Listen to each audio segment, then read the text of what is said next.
Unwrapping the massacres of Milwaukee Cannibal Jeffrey Dahmer. Welcome to The Most Evil, where we delve into the minds of history's most notorious serial killers. Right now, we investigate the dark and evil mind of one of America's most notorious serial killers, Jeffrey Dahmer, often known as the Milwaukee Cannibal. Take part in us as we investigate the enduring impact of Dahmer's actions on society and dig into the horrifying case. Early in his life, Jeffrey Dahmer displayed a number of unsettling symptoms that spoke to the evil that would eventually consume him. Lionel and Joyce Dahmer's firstborn son Dahmer was born in Milwaukee, Wisconsin, on May 21, 1960. From an early age, Dahmer displayed disturbing behavior, including an obsession with death and a propensity for cruelty towards animals. Dahmer was frequently characterized as a reclusive, introverted youngster who valued isolation over social contact.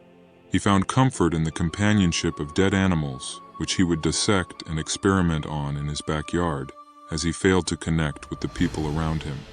His parents disregarded these early indicators of abnormal behavior, attributing them to normal childhood curiosity. As Dahmer entered adolescence, his behavior grew increasingly erratic and troubled. He became withdrawn and isolated, spending long hours alone in his room, immersed in his dark fantasies. His parents' chaotic marriage and frequent arguments added to his sense of feeling excluded and despair, further fueling his fall into darkness. Despite his troubled upbringing, Dahmer managed to graduate from high school and enroll in college, where he briefly studied chemistry. But his morbid curiosity and his growing obsession with violent desires overwhelmed his academic endeavors. In 1978, Dahmer committed his first known murder, luring a hitchhiker named Stephen Hicks to his parents' home and hitting him to death with a dumbbell. This gruesome act marked the beginning of Dahmer's descent into wickedness, setting the stage for the horrors he would later unleash upon the world. In the years that followed, Dahmer's inner turmoil intensified, driving him to seek out increasingly sadistic ways to fulfill his twisted desires. His acts would become more vicious and sadistic until they ended in a murderous rampage that shocked the country and earned him the notorious nickname Milwaukee Cannibal. The terrible tale of Dahmer serves as an eye-opening illustration of the terrible results of untreated mental illness and unresolved trauma. His upbringing in chaos, social isolation, and an obsession with violence and death all contributed to his fall into darkness. With a legacy of devastation and hopelessness in his wake, Jeffrey Dahmer became one of the most notorious serial killers in American history as a result of his traumatic past and burning inner misery. Between 1978 and 1991, Dahmer terrorized Milwaukee with a series of gruesome murders that shocked the nation. His prey, who were mostly boys and young men, were enticed to his apartment with promises of friendship or company. After drugging, strangling, and sexually abusing them there, Dahmer would mutilate their bodies and dispose of the pieces. As a serial killer, Jeffrey Dahmer used a terrifying combination of depravity, predation, and deception. His alarming degree of accuracy in the planning and execution of his murders was a reflection of his innate craving for power and control over his victims. Dahmer's modus operandi typically began with the selection of vulnerable individuals, often targeting young men and boys who were marginalized or overlooked by society. He would prowl the streets of Milwaukee, seeking out potential victims at bars, clubs, and other locations frequented by the LGBTQ+ community. Once he had identified his target, Dahmer would employ a variety of tactics to lure them back to his apartment, including offering money, alcohol, or the promise of companionship. Once inside, Dahmer would incapacitate his victims with drugs or alcohol, rendering them unable to resist his advances.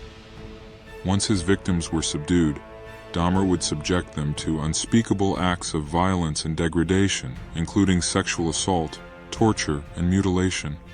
He derived sick pleasure from their fear and suffering, often prolonging their agony for hours or even days before delivering the final blow. After killing his victims, Dahmer would engage in acts of necrophilia, engaging in sexual acts with their lifeless bodies. He would then dismember the corpses, disposing of the remains in various gruesome ways, including burial, dismemberment, and even cannibalism. Despite his horrific crimes, Dahmer managed to evade detection for years, operating in plain sight without arousing suspicion. His calm and methodical demeanor, combined with his ability to manipulate those around him, allowed him to continue his killing spree unchecked for over a decade. Dahmer's reign of evil didn't stop until July 22, 1991, when authorities reacted to a complaint of a troubled person prowling the streets. They found Dahmer's residence to be a horror house filled with human corpses strewn all over it. Dahmer ended one of the most infamous killing sprees in American history when he was apprehended right away. The methods used by Dahmer serve as a frightening reminder of the levels of human wickedness and the potential for evil that exists inside each and every one of us. His time of evil left a lasting mark on Milwaukee and the entire globe, acting as a frightening warning of the dangers that may be found in the deepest recesses of a person's mind. The investigation into Dahmer's crimes was marred by missed opportunities and failures on the part of law enforcement. Despite numerous encounters with police and reports of suspicious behavior, Dahmer managed to evade detection for years, operating in plain sight without arousing suspicion. Upon entering Dahmer's apartment, the officers were met with a scene of unimaginable horror. The apartment reeked of decay, and the walls were adorned with macabre photographs and gruesome artifacts. As they searched the premises, the officers discovered a human skull in the refrigerator and various body parts strewn throughout the apartment. Realizing the gravity of the situation, the officers quickly subdued Dahmer and placed him under arrest. As news of Dahmer's capture spread, shock and disbelief reverberated throughout the community, as the true extent of his depravity became clear. In the days and weeks that followed, investigators meticulously combed through Dahmer's apartment, uncovering evidence of his grisly crimes. They discovered photographs, Polaroids, and videotapes documenting Dahmer's heinous acts, providing a chilling glimpse into the mind of a serial killer. His trial captivated the nation, as prosecutors painted a chilling portrait of a remorseless killer who preyed on the most vulnerable members of society. In February 1992, Jeffrey Dahmer was convicted of 15 counts of murder and sentenced to 15 consecutive life terms in prison. He would later confess to additional murders, bringing the total number of his victims to 17. Psychologists have long been captivated by Dahmer's deranged mentality and have been trying to piece together the intricate network of circumstances that led him to carry out such horrific deeds. His difficult upbringing and a pervasive sense of isolation and loneliness provided the ideal conditions for his fall into evil. Jeffrey Dahmer's legacy is one of fear and revulsion, leaving an indelible mark on the collective consciousness.